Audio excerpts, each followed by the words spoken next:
महिमा है कि जेल में सारे दरवाजे अपने आप स्वतः ही खुल गए।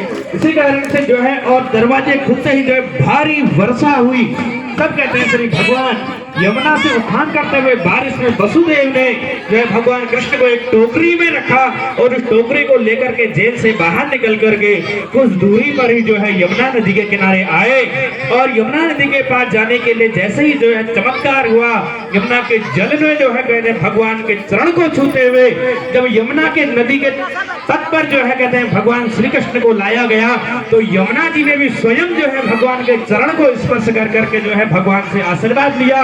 और जो है वह नदी जो है दो भागों में विभाजित हो गई। दो भागों में विभाजित होने से जो है भगवान को ले जाने का क्या मिला, रास्ता मिल गया।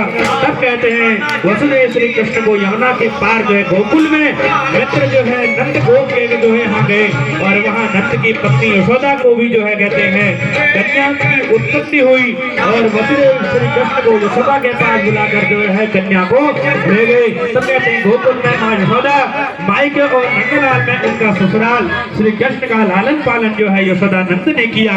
इसी कड़ी में इसी कार्यक्रम को आगे बढ़ाते हुए मैं अपने बाल कलाकारों को मंच पर आमंत्रित करता हूँ, वो आए और जो है खुल गए सारे ताले नामक जो है नाट्य का प्रस्तुति नाट्य को प्रस्तुत करें।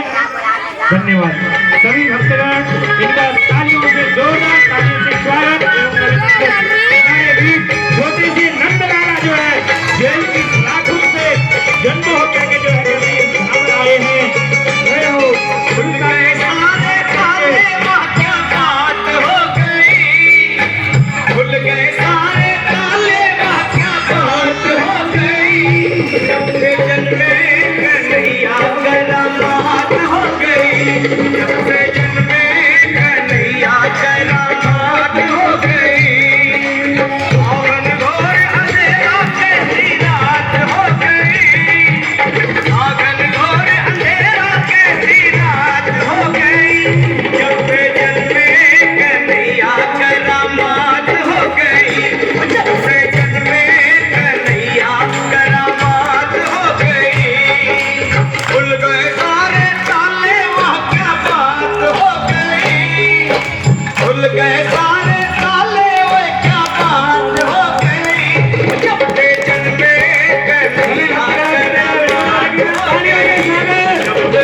जमाना पुराना